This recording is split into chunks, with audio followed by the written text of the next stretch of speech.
Welcome everybody. I'm probably going to give just like one more minute just to see if we have any other folks joining us.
All right, we'll go ahead and get started. Good evening and thanks everyone for joining us. I'm Savannah Smith. I'm the Event and Systems Coordinator with Event Services at VCU, and I've helped in planning some of OMSA's Black History Month programs this year.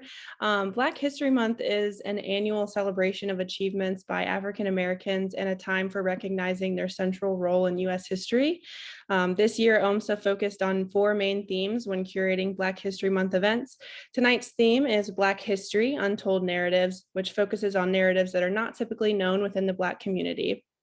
We are honored to illuminate the stories of our Black VCU community and Black Richmonders. Tonight, the Moon sisters, Anjali Moon and Dr. Sisha Moon of the JxN Project will explain the untold legacy of Abraham Peyton Skipwith. The JxN Project is a reparative historic preservation nonprofit organization that is dedicated to driving restorative truth-telling and redemptive storytelling by capturing the pivotal role of Richmond, Virginia, in particular Jackson Ward, in the evolution of the Black American experience. Jackson Ward is the nation's first historically registered Black urban neighborhood and is known as the birthplace of Black entrepreneurship. Anjali Moon and Sisha Joy Moon share an inherent passion for Richmond's Black history and heritage, as well as VCU.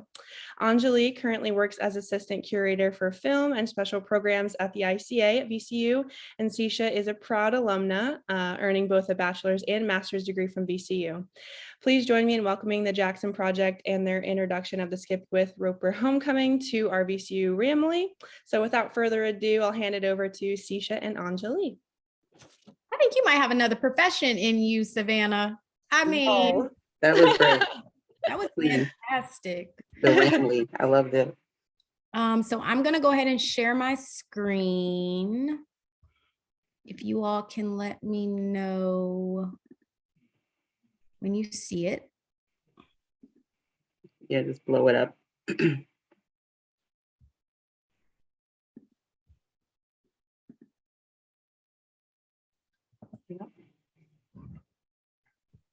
All right, so hello everyone. How are you? As Savannah so eloquently introduced us, I am Anjali Moon, one half of the JxN Project. I am, as she said, assistant curator of film and special programs at the Institute for Contemporary Art. I am also the founder and creative director of the Africana Independent Film Festival. And I do a few other things in the city, founding chair of BLK RVA, and serve on some boards and do some additional work. But I'm honored to be here and look forward to this conversation. Yes, I'm Sisha. Savannah, again, summed it up, you know, just a Black girl from Richmond, born and raised with my sister in Bird Park. I'm graduated from VCU and I now live in the Northern Virginia area. I'm the Chief Diversity Officer at the National Institute of Standards and Technology within the U.S. Department of Commerce. And I'm a proud member of Delta Sigma Theta, where I crossed at VCU. Nice to meet you guys. Yes, so, you know, this project, interestingly enough, was something that started by accident. We did not step into JxN Project knowing that this is what we wanted to do. Actually started as a sisterly favor, but turned nonprofit. In 2020, like everywhere else in the world, things went virtual. And as I stated, I have a stone festival called Africana. We were celebrating our 5-year anniversary. With that, we wanted to be able to celebrate in community in some way. And so my idea to do that was to do projections in different neighborhoods across Richmond and to pair each of those spaces with 10 Black facts about each neighborhood. So Sisha, as a PhD resident researcher, I reached out and I'm like, hey, do you mind doing some research finding these 10 facts for each neighborhood? She's like, sure, no problem. One of those neighborhoods was Jackson Ward, which led to the question of, well, who is the Jackson in Jackson Ward? She calls me, I tell her who I thought it was. Her going to confirm that kind of opened up a pathway or a Pandora's box, really, if you will, in terms of not only the naming convention, but the origin story of Jackson Ward. And it has led us to where we are now in terms of just continuing to unearth some of those unknown facts and characteristics about Jackson Ward. So I know we're here to talk about Skipwith, so we'll be kind of quick. You know, again, Anjali reaches out, sisterly favor, can you do these 10 facts? This was supposed to take 10 minutes, and we are now saying it is the world's longest sisterly favor turned nonprofit organization. Because once we go to Google, because Google's supposed to answer this, you know, it's supposed to be a quick answer, and it led us to recognizing that Who is Jackson has been a point of contention since 1902. And I will give you a high level overview of who the potential 5 Jacksons are. The first, and I'll go to this, a lot of people don't know, including us, is that Richmond at one point in the early 1800s adopted a ward system. And within that system, most of the 5 wards were named after presidents, and then others were named after national statesmen. And so there was a suggestion that maybe it was named after Andrew Jackson. But if you're born and raised here or spend any time in Richmond and Virginia, you know that Virginia likes to name its schools and its statues and the streets after its own sons. We were able to sit that one down. The second was a conflation of 2 different people. When we first started the research, we were told that it was a gentleman named James Jackson of a beer garden. But there was actually, and that he was a Black guy, but there was actually a white gentleman named Joseph Jackson who had a pleasure garden in the early 1800s. It's different than a beer garden, one, because of the era in which it was open. Pleasure gardens operated in the early 1800s. Beer gardens did not come to the United States until the mid 1800s. The inherent functionality of them were very different. Beer gardens, they really centered around drinking versus, pleasure gardens are more so about like entertainment. So we were able to unpack that. We were also able to unpack that he was in fact a white gentleman.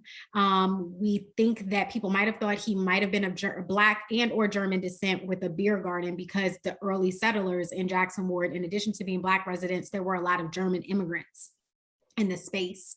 And we think that people might have thought that he was Black, because if you've ever seen that famous Emancipation Day parade photo of Black Richmonders walking down Broad Street in the early 1900s, those parade routes, which actually happened on an annual basis for several years, the parade route started in front of his pleasure garden.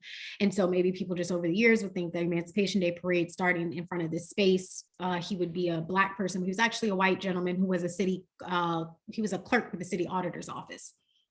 And so that also then led us to understanding more about who James Jackson was. And he was one of the first Black pharmacists in the city of Richmond. He had a pharmacy in Jackson Ward, and his family is quite known in higher education because his daughter was Alice Jackson. And that's the family that took on the desegregation of collegiate schools, specifically UVA.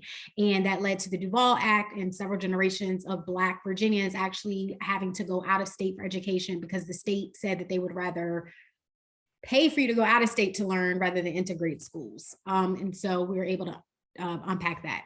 The Jackson that Anjali has, was always told that it was a gentleman named Giles B. Jackson. Giles B. Jackson is a gentleman from around the city of Richmond who was enslaved, but then would go on to become the first Black person to be barred to practice law in the state of Virginia. He was commissioned to curate the tercentennial celebration in Jamestown. He developed he published a Black anthology. He was just everything that Jackson Ward would come to embody. But when you look at his, I guess you say his birth date in comparison to when Jackson Ward was established, we were able to sit that one down. So Once we realized not only that Jackson Ward, its origin date, which was April 17, 1871, which we found out that just, I think about 2 or 3 months shy of the ward's 150th anniversary last year. What we also were able to unpack is that, if you're born and raised in Richmond, you just think of Jackson Ward as a neighborhood and a community. But it was actually, the name descends from its gerrymandered political district redistricting in 1871. So once we realized that it was a gerrymandered political district, we were like, okay, well, we got to spend some more time with this, because you only gerrymander spaces that you were trying to control a particular vote. And so we were trying to understand, well, why would Black Richmonders be a threat? That led us to understanding more about the industrial wave, really understanding more about this, the industrial wave coming in late 1700s, early 1800s, how that impacts the migration of enslaved Black Virginians and Richmonders from working on plantations in the counties, and then they're coming into city center to work in plants like Tredegar Iron Works. And that's actually why Richmond becomes the relocated capital of the Confederacy, because we can actually produce weaponry here during the Civil War. And so once we understood that then led us to understanding more about systems known as like hiring out or leasing out of enslaved people during industrial slavery. And what that dynamic is that you could be hired out or leased out from anywhere from a day to a year. And what that meant is that, like, if you were on those long-term leases, you wouldn't even be living with your enslaver for an extended amount of time. You would be boarded in houses around the city of Richmond. And so that allowed two things. One, it allowed, if you were able to make enough money and then pay off the broker for your lease, as well as your enslavers, sometimes you could pocket that extra money. But then also, once you were done working your shift at the plant, you also now had free time to be able to go get second jobs. Anjali says this is like the birth of that side hustle. And so that's really important, because well before Emancipation Proclamation, what you have are Black Richmonders with a certain level of financial fortitude. And then with Reconstruction, what you have is the amendments come down, and now you have Black men in particular now invested with the right to vote. And so now you have political prowess, financial fortitude, and so they really were a threat. And that all kind of culminates in 1870 in Richmond, when Union occupation is being challenged. Ex-Confederates are trying to take back over the city. And what you have with that are a lot of dynamics at play, even a Black militia and a police force that's run by Black people. It's a lot of dynamics at play. And so when we're going through Reconstruction and we're going through the Constitutional Convention during the Reconstruction period, what you have now are political redistricting all around the state. And it's very enlightening, because what you recognize is to the north of Richmond, in a place called Richmond County, they in 1870, 1871 established townships, and they named one of them Stonewall Township. That same year, which you have in Jackson Ward in Richmond, is establishing a Jackson Ward. And then the most compelling piece of evidence is the following day, Manchester, which isn't yet annexed into the city of Richmond quite yet. They released an article, it's quite plain, where they say that they do not want for their city to fall into the hands of the enemy. If you read the article, the context, that means Black Richmonders.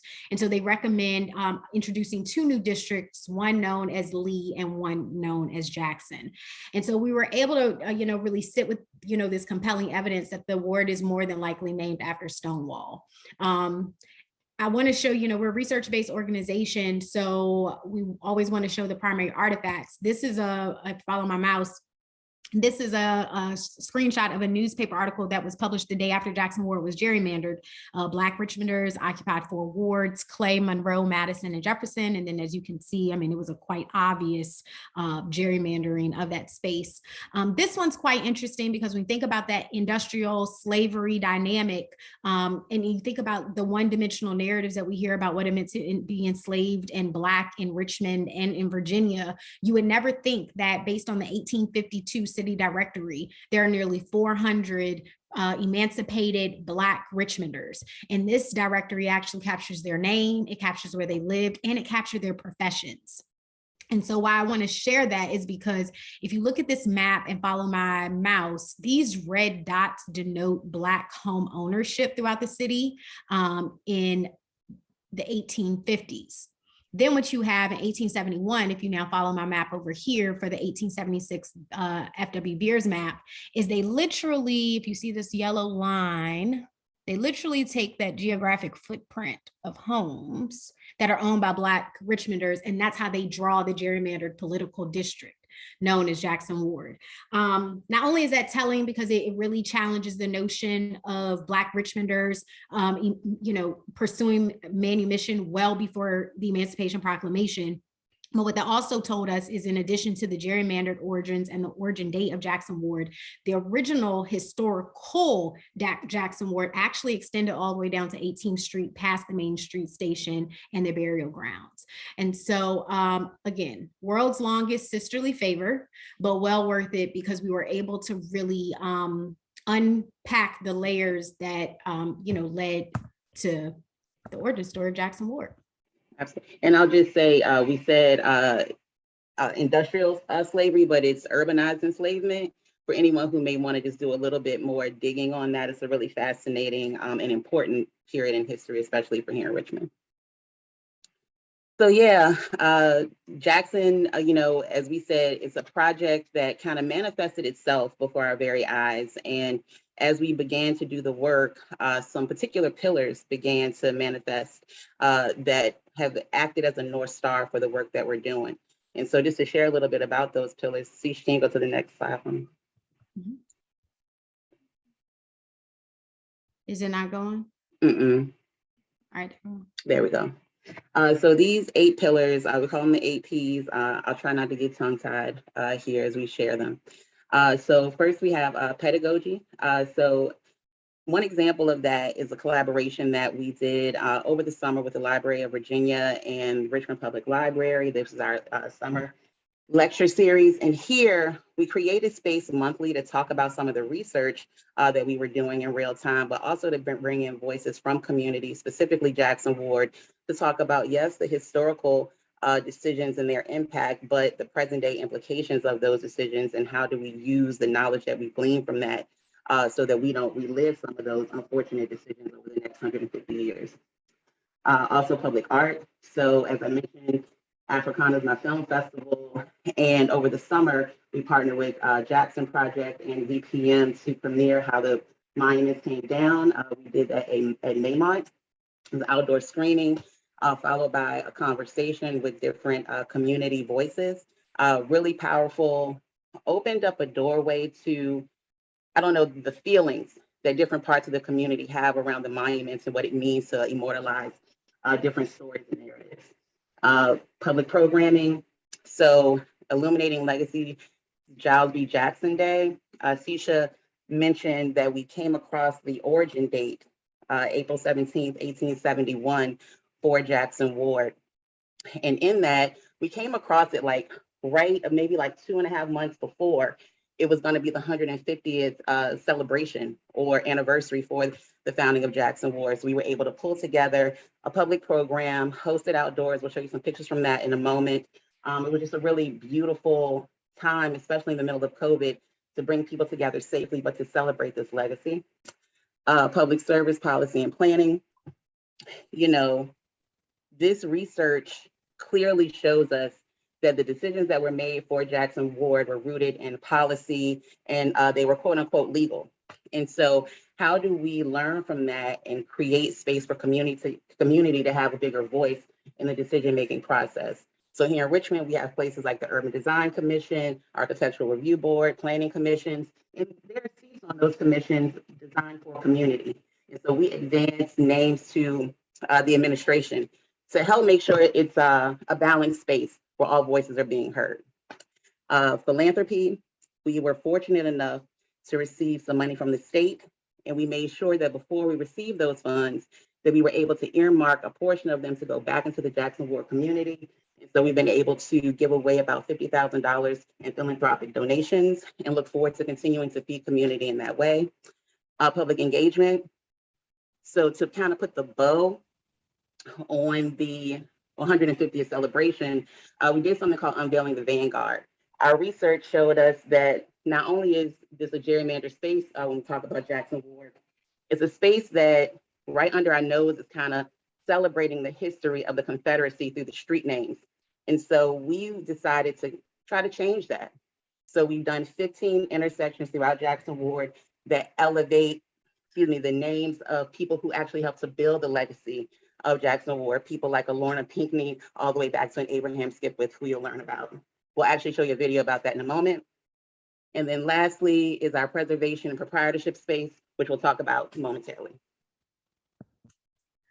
So here's just some photos from what Anjali kind of just went through. These are some photos from Illuminating Legacy, Giles B. Jackson Day. If you caught any of the outdoor installations, hopefully this connects the dot on why those extended all the way from the historic Jackson Ward district as we know it today, all the way down to the Main Street station. She also mentioned unveiling the Vanguard. As mentioned, we had to go virtual. However, in addition to the virtual unveiling, it was paired with several assets throughout the community. You have the street signs. We partnered with Venture Richmond and the City of Richmond to do pole banners that span Maggie Walker Way from Adams to 3rd Street on Broad.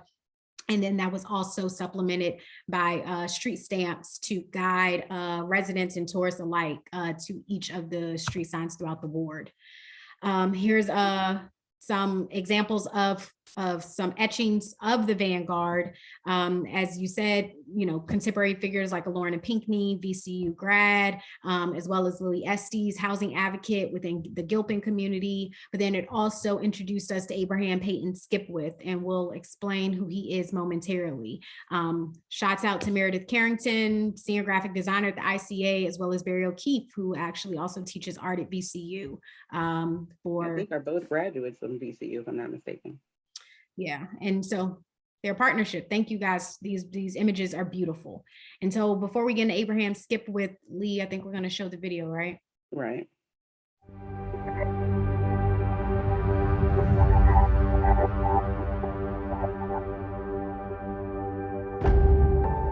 Here in Jackson Ward, so many people made a mark on history. We tell stories about the leaders that made this community known as the Harlem of the South.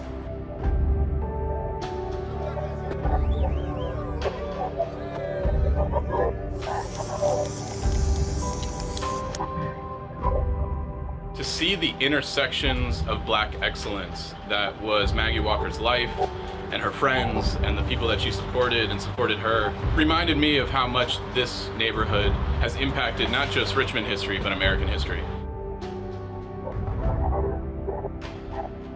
Bless Lorna, she invited me into a space. This was the very first place as an artist in Richmond, like right here on Tuesday, the very first stage.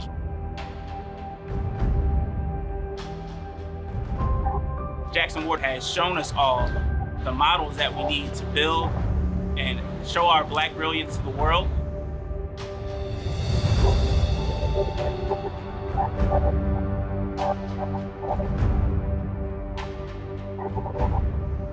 The Richmond Planet and the St. Luke's Press, they worked together. They were competitors, but they had different stories to tell. They had different perspectives.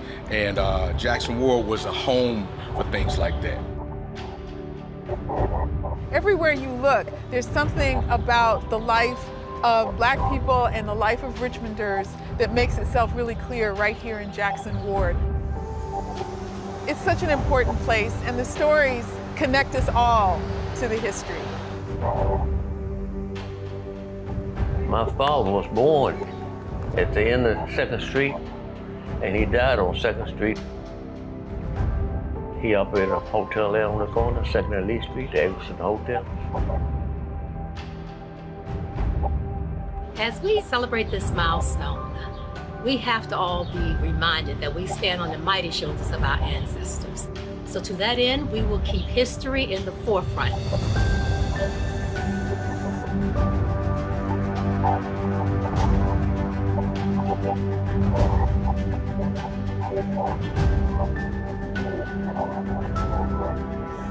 Jackson Ward has been the cornerstone of Black community in Richmond for the past 150 years. Jackson Ward is not just a location, it is a state of mind. It's about family, faith, fellowship, the quest for freedom. Jackson Ward has been essential in the empowerment of Black people and the empowerment of our city.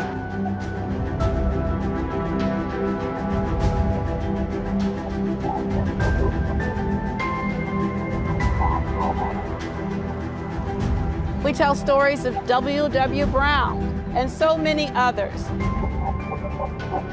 Jackson Ward gives us a sense of our past, but more importantly, it points directions to our future. This is living history. The Black Wall Street, the Harlem, the South of Richmond, Virginia, can help us find our way home.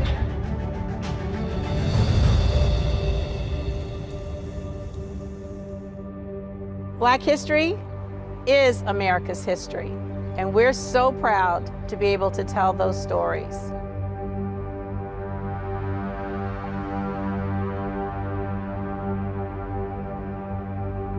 We really, really appreciate everything that you have done to lift us up and give us this moment to celebrate our ancestors in this space, in this moment, in this time of 2021. May our ancestors be pleased. Power to the people. May it be so.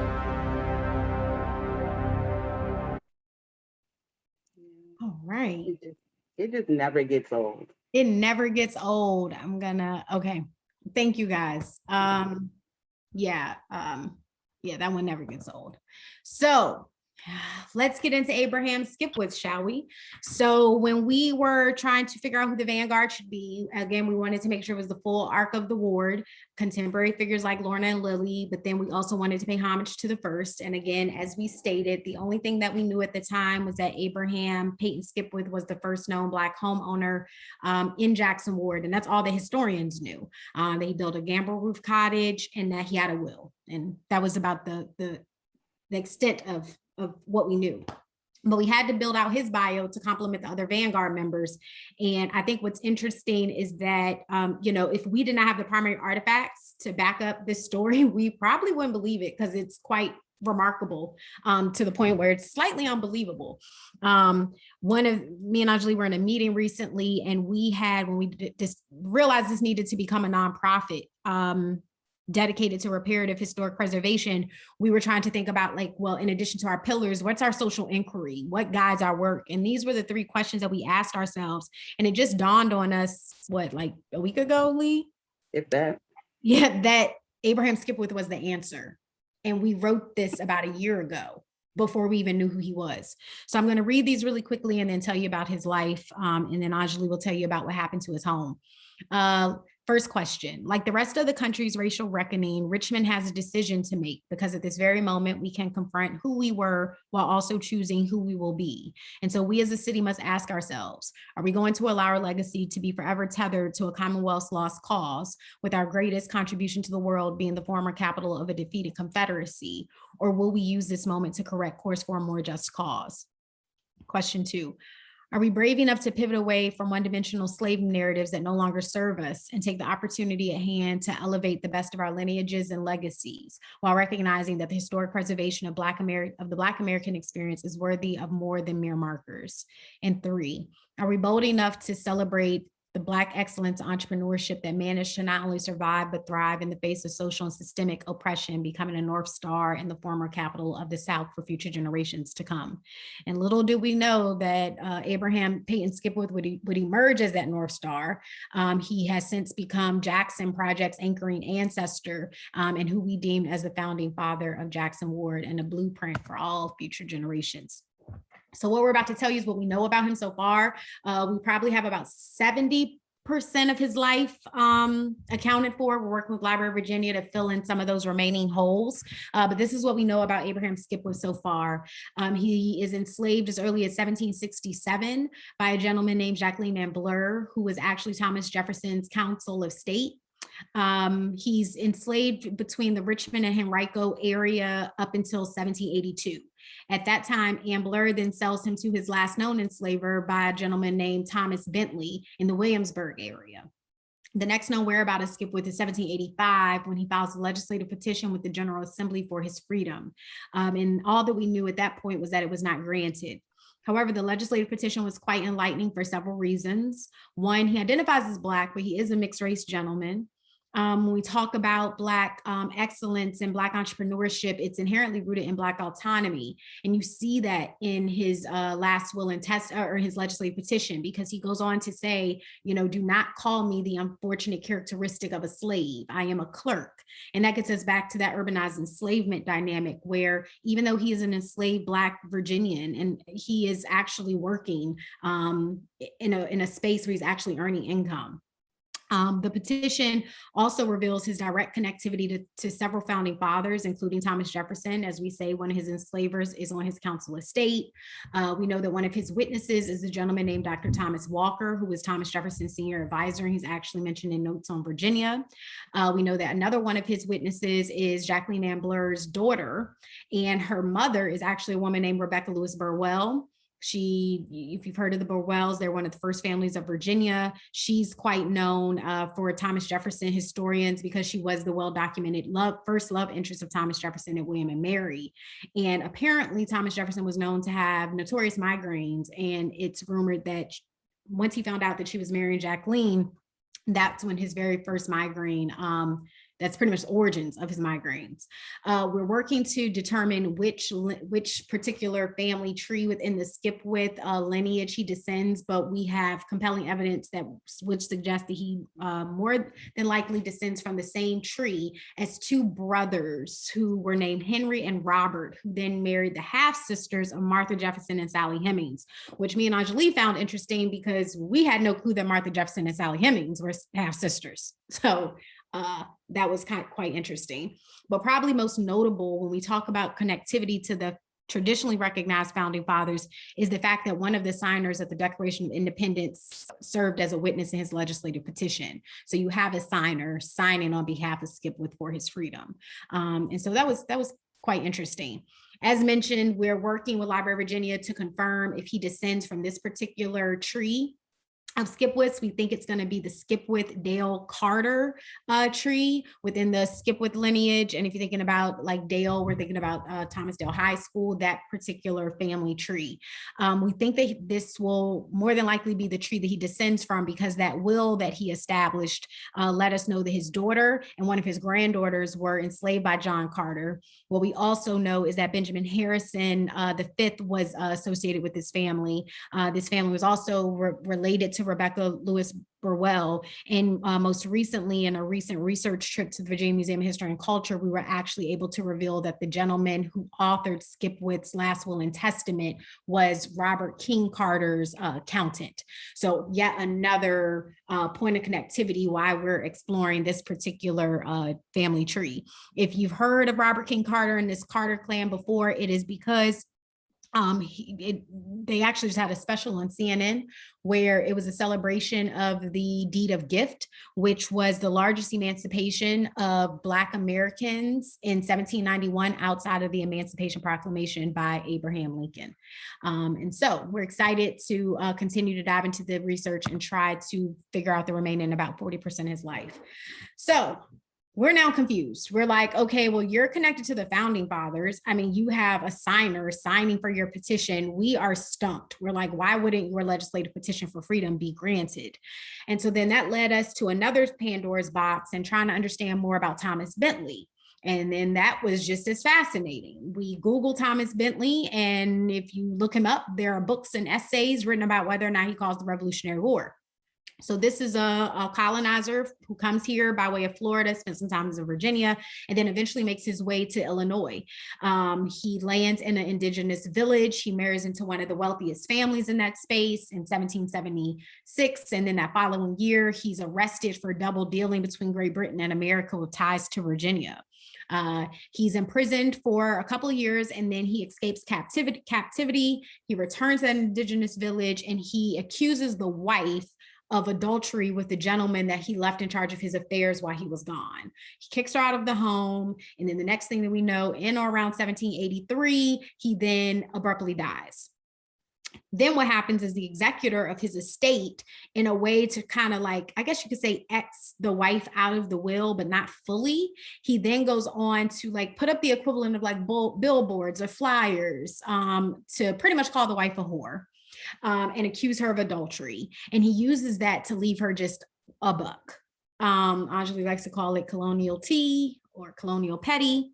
And that's what it was. But she, she fought it, and she files what are, the equivalent of lawsuits in 3 different jurisdictions. She does one in Virginia, she does one in St. Louis, and she does one in what will become Illinois. So what happens is Bentley's estate gets caught in contention, but then once it's settled, December 8th, 1789, literally 2 weeks later, what you have is Skipwith manumitting himself on December 28th, 1789. And so that helped to crack the code because we were just so confused. But a couple of things. One, he manumits himself. So when we talk about that urbanized enslavement, earning income, he manumits himself from 2 local merchants who had a shop named Warrington and Keene. And so I think sometimes the narratives are though, good-hearted enslavers just randomly, when they died, they just emancipated their enslaved, labor. But in a lot of situations in Richmond, I mean, people were actually manumitting themselves. They were brokering deals for their freedom.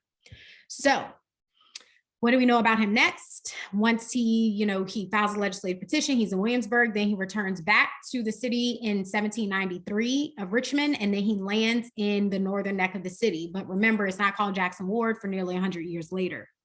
He then builds a gambrel roof cottage known as the Skipwith-Roper Cottage. Roper is in regard to his descendants, that was their name. And it's phenomenal to know that this is a Black man who purchased parcels in 1793, and he's the first. But what's even more impressive to me is if you understand that, Richmond is named after, was founded by a gentleman named William Byrd. His descendant then goes on to have some financial issues. In the 1760s, he then holds this citywide lottery and parcels off several different plots of land. And that's what would be some of that land will become Jackson Ward.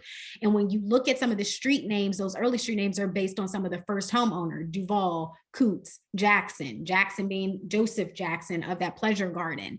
And so when you think about the fact that he parcels off these, or he has a lottery for these parcels in the 1760s, and then you have Skipwith buying parcels just 30 years later, Skipwith is really just one of the first homeowners in this space. And so it's quite impressive. That following year, he manumits his wife and one of his granddaughters, Maria.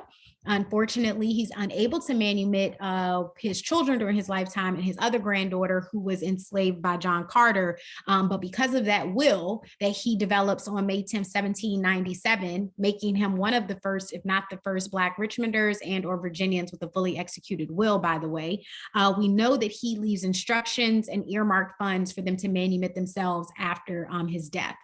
His will is inspiring yet heartbreaking. And Anjali will tell you why, but he was buried at his home at the now non-surviving 400 West Duval Street. And so that's kind of the heartbreaking part. But the inspiring part is what's in the will. Again, 2 little Black girls from Richmond.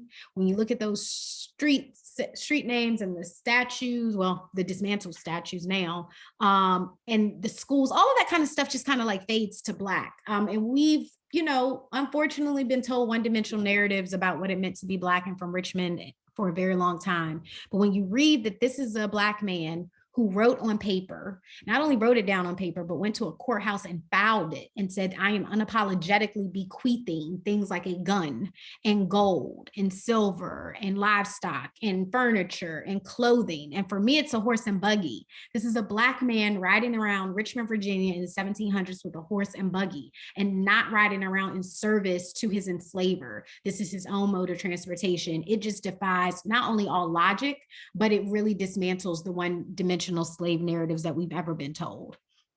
Within his will, he also leaves instructions on how they can leverage the house and the inheritance as interest, and he earmarks specific funds for the formal education of Maria. His descendants, the Ropers, will go on to be just as notable as the house stays in the family's custody for 100 years. Peter Roper will go on to develop one of the city of Richmond's first free Black cemeteries with the Union Burial Society. Alpheus Roper, when we talk about that Reconstruction Constitutional Convention, he attended. He then becomes one of the first city council members in what will become Jackson Ward. And then you have a Fannie Lou Roper. Her family was actually forced out of Richmond during the Civil War because they were deemed as enemies of the Confederacy. But they would then relocate, and thanks to Greg Kimball, he was able, at the Library of Virginia, he was able to uncover this. They landed in Manchester, New Hampshire, and Fannie Lou Roper becomes one of the first people to graduate from high school, first Black person to graduate from high school, and she graduates with straight A's, mind you. So the house stays in the family's custody for 100 years. At the turn of the century, they then sell it to another family, Black Richmonders known as the Colemans, and Anjali will explain what happened to the house.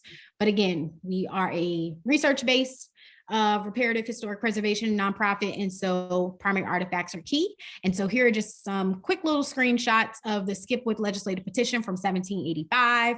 This is a copy of his manumission papers from 1789, and then this is a screenshot of his last will and testament, which actually equals out to about 5 or 6 pages from 1797 that was proved in 1799. And so again, if we didn't have the proof, it would be a hard thing to believe. Yeah, so I mean, the artifacts, and I'm just kind of responding to this comment here, the artifacts are cool and they're important, right? Because this, as Sisha had stated, is just almost an unbelievable story. And then to know that the home stayed in the family's custody for over 100 years and then in Black hands for well over that, over 150 years, is even more remarkable. Then we kind of get to the part where it becomes tragic and sad. In the 1950s, as we know, the Richmond-Petersburg Turnpike, now known as Interstate 95, began construction. And it ran itself right through this thriving community that was known as Jackson Ward. And with that, plenty of homes were demolished and families dismantled. And we were under the impression, because of, yes, assumptions, but also some documents that we came across, that the Skipwith Cottage was also demolished.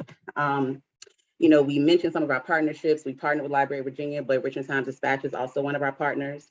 And we were sharing some of this information with Michael Paul Williams as he was preparing to write a story about this, and told him about this cottage. He came to us and said, you know, actually, I found some conflicting information. It looks like the cottage might still be around. So with that, we do a little research, and what we find is that this home was not demolished. It was instead displaced. Right, so it was taken apart by one of the families connected to the planning of this highway system, and moved to some property that they had out in Goochland. They understood the architectural value of this home. It was a gambrel roof cottage. It was built in 1793. They understood some of these histories and wanted to, as they would put it, preserve it. And so they move it. But in the moving it, this land that they move it to out in Goochland is actually a former plantation, 5,000 acres, once owned by the Secretary of War for the Confederacy, James Seton. So we have this man, Abraham Skipwith, who has worked his entire life to manumit himself, manumit his family, create a blueprint through his will, and give them the properties that they need to leverage some level of wealth to create some sustainability for themselves over generations. And instead of honoring that, this home was moved back to a plantation. And so there it sat, kind of hidden in plain sight for over 50, 60 years, and that is where it still sits. When Michael Paul Williams reached out to us with this information, we reached out to the family. They were gracious enough to let us come out and kind of take a look at the home, and then also do some research in terms of like the architectural integrity of it. What we learned is that through that move in the 1950s, and then another move and renovation in 2004, most of the remnants of Abraham Skipwith were stripped from this home. It is now used for recreational purposes for the family. And so initially we had the mind to try to move it back to Jackson Ward, but understanding how much of the fabric has been removed, we've kind of looked at some different treatment plans, and we'll talk about that in a moment. You know, but here we are just kind of learning these histories about this gentleman and about the way in which 95 and the construction of that highway just destroyed families, right? Dismantled spaces, demolished histories, and buried them underneath the pavement, essentially. And so we're excited to kind of be at a place where we can unearth that, but also put ourselves in a position to create a remnant, a tangible remnant that represents this founding father of, yes, Jackson Ward, but we also think that he's an important figure in terms of the Black American narrative. And so looking to create space for people to actually engage with that and some of these primary artifacts that we're showing to you in real life, in real time. And so I think one of the biggest things to know is that our runway for this is America 250, 2026. We're very excited to be able to interpret this space. And I think Anjali kind of, just hits on it. It's rare to have a physical remnant as it relates to his reconstructed cottage. But a lot of times when it comes to Black American histories, we have to lean in on anecdotal histories, especially from the 18th century. But with him, we actually have his actual words written down on paper. And so we can really create a beautiful interpretation of both anecdotal experiences combined with artifacts. And so we're very excited about it. We tell people that quite literally, the Skipwith-Roper Cottage is Black America, Black Virginia, and Black Richmond's Monticello. It is our Mount Vernon. And we mean that quite literally because, these are photos of the house before it was dislocated to the former plantation. And what you see is he was literally building an estate for him and his family. He was actually selling parcels off to his descendants. And that's why you see multiple homes on his property. This is what the dislocated house looks like today. On the former plantation. Here's just a snapshot of our work with Michael Paul Williams for the 150th. I think what's also been very interesting for Anjali and I through this project is access. We've been having a lot of conversations this month with different Black History Month talks about accessibility. And one thing that JxN has been fortunate to receive through this work is access to unseen archives. And these are some examples. We think about the Richmond-Petersburg Turnpike. We think about the devastation that it has today. We think about both sides of the bridge. And we even see some photos of the construction. But what we don't understand, and we're starting to unpack, is how this happened. You know what I'm saying? This was planned destruction. Anjali, one day I said, this was a mistake. This was a mistake. I was like, no, this was a decision. This was planned destruction of a community. And so how powerful these visuals are to see how they were literally destroying people's homes. Intergenerational wealth that we can now trace back to 1793. And what you have with that highway is, spaces like the relocation office, which is where once you were condemned from these properties, you would go to this space and then they would figure out which public housing facility they were now going to shepherd you into. And so a lot to unpack here that I think that we're just starting to really scratch the surface of how that community devastated so many generations. We had the pleasure of meeting with Secretary Pete Buttigieg at the end of last year. And it's because, there's a lot of talk around reconnecting communities that were devastated by infrastructure projects through the bipartisan infrastructure deal. And we were able to brief him on the Skipwith-Roper Homecoming because we feel like this could actually be a flagship investment on how you reconnect communities through historic justice. Because we really believe that you can't do right by any generation within Jackson Ward until you do right by its first and its founding father. And so the road to 2026 begins. We launched the homecoming campaign approximately 2 weeks ago. And it's been a pleasure to introduce who Skipwith was or is and will be, as we've learned his history right alongside everybody else in the city. And so just, as we finish this out, I think it's important to say we really are just rubbing the surface here. We're rubbing the surface as it pertains to Jackson Ward, but also the Black contributions throughout Richmond, and also some of the devastating impacts that public planning has had in a variety of neighborhoods. We're focused on Jackson Ward, but this was a Petersburg-Richmond Turnpike, and Petersburg was also heavily impacted by the construction of this highway and has still had challenges in rebounding. So, this is not something that is historical. These things have real-time implications for numerous communities. So just kind of want to impart that as well. And one more thing, and then we can, open up for questions. I know we're running low on time. It's also, it's localized to us, but it's part of a national narrative. I mean, the people that designed the Richmond-Petersburg Turnpike, they literally were selling that framework all across the country. So we think about, yes. And so when we think about who is JxN for us, there are several communities that have a JxN, that have a Skipwith. And so our hope with JxN Project is to kind of emerge as a diasporic model that other communities can find out who their JxN is and pay homage to their Skipwiths. And so thank you, guys. Thank you. Are there any questions? I know we have about 9 to 10 minutes left.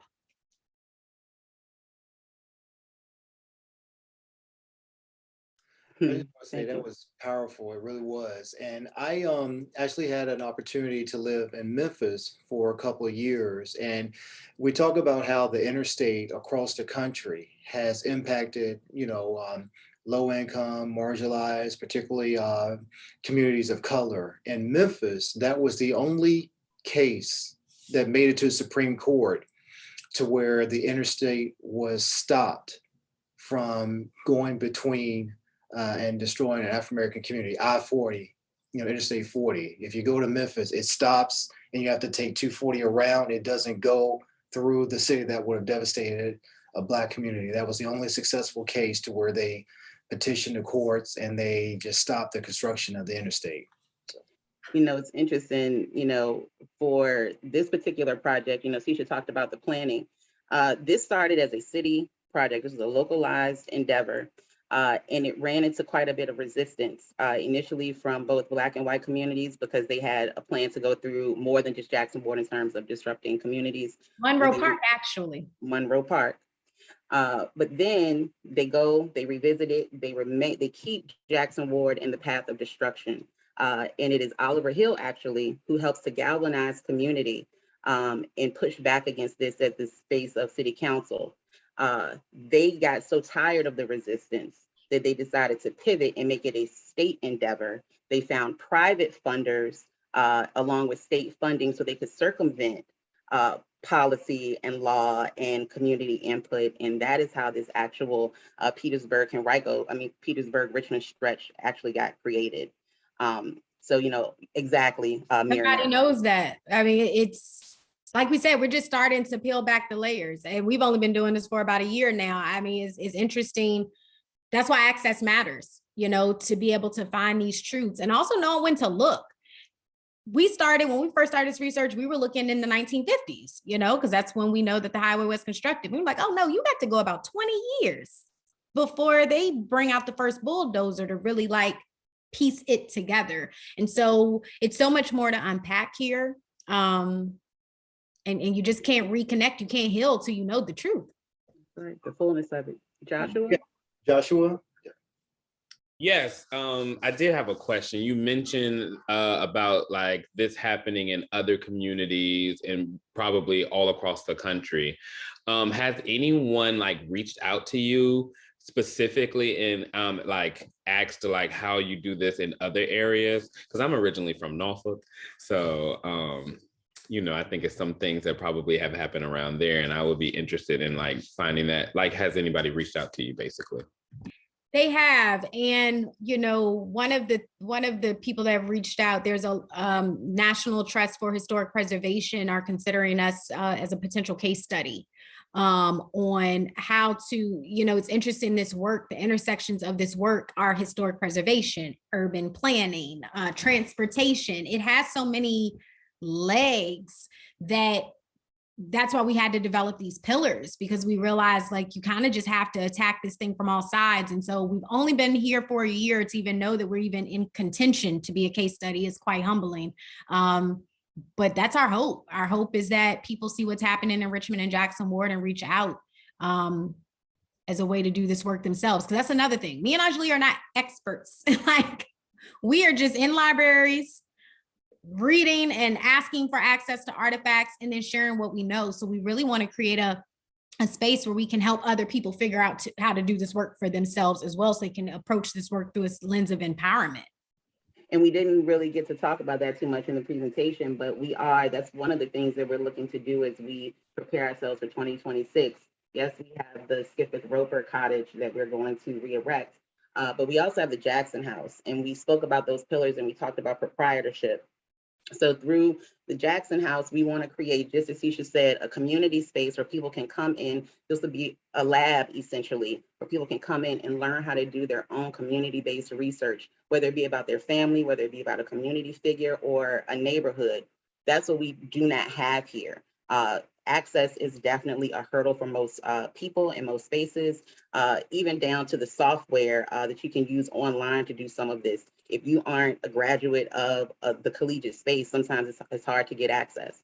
And so we want to try to bridge that gap and open this up a little bit more for more and more people to do this research, because it will be on us to tell our stories, right? It'll be on us to kind of take up the calling of our heart and dig a little bit deeper and then share that information with the world. So we hope we can, I don't know, create a space for some folks to do that. Y'all are doing it. Thank you, Joshua.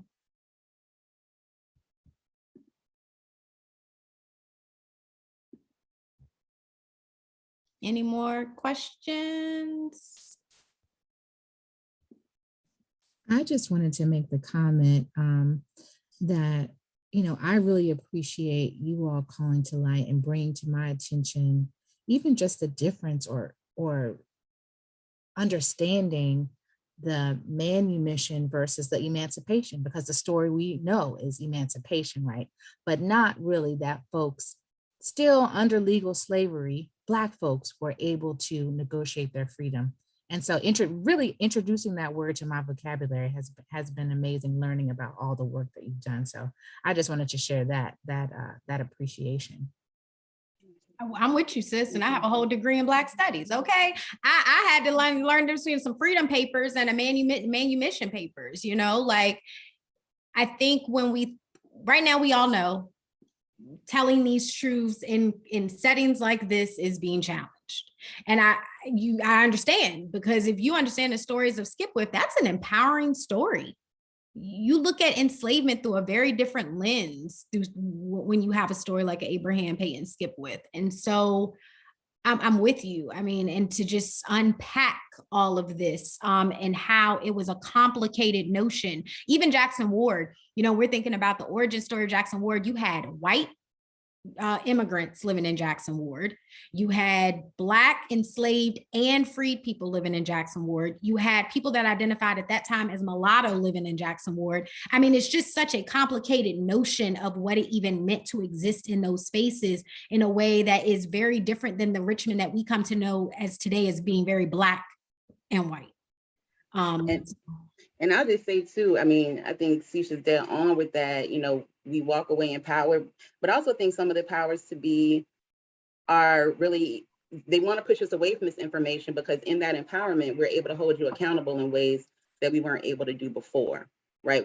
As we learn more about these spaces, as Sisha mentioned earlier, Abraham Skipwith is buried on his property, and that was common practice during that period. So can we imagine the amount of sacred spaces that were disrupted by the construction of this highway? And those are conversations that have kind of gotten lost over time, right? But these are the sort of things when we attempt to hold people accountable and to quantify, which is hard to do, to quantify legacy, right? But as we attempt to quantify, these are the sort of things that we now have the opportunity to take into account. And I think those are the things that certain spaces are really afraid to have to face.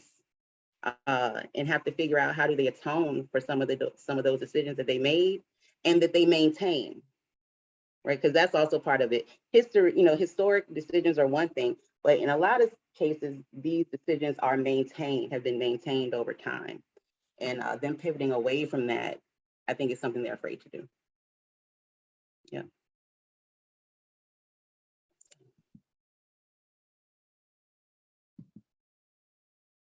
Well, if there are no more questions, again, my name is Brooke Berry, and I'm the Assistant Vice Provost for Diversity, Equity, and Inclusion. And so on behalf of our Senior Vice Provost of the Division of Student Affairs, Dr. Charles Klink, Dr. Miriam Kadeba, who is actually on the call, our Director of OMSA, our VCU Senior Leadership, and the VCU community, we are just so grateful to you, the Moon Sisters, for this enlightening and informative presentation and for your calling to this work. Like you said, you didn't go into it looking for this, but this is where we are, and we're so thankful and grateful to you. for doing it. So folks on the call, if you're able to, please unmute or in the chat, just give the JxN Project an audible show of your appreciation. Yay! Yes, this was everything. Who's saying that? Who just said it's everything? It's me. It was life-giving. Oh, thank you. That's beautiful. You were working those reactions, Miriam. I'm impressed. Okay. This is what I mean. It really spoke to my spirit entirely, and I just cannot thank you enough. As Brooke said, just thank you for being here and for sharing this amazing story with us. Truly honored. Well, we're happy to be here. Let me invite you to go to our website too, to learn more about Skipwith, about JxN, some of the work we've done, are doing, and how you can be supported in that as well. Thank you, ladies. It was eye-opening. Thank you. And I want to research about, I took a lot of notes, Abraham Skipwith. So thank you. Yes, ma'am. Well, you guys take care. Follow us on socials, visit our website. And if you ever need to get in touch with us, it's info@thejxnproject.org. Yes, and please continue to join us for our OMSA programming throughout the month and throughout the year.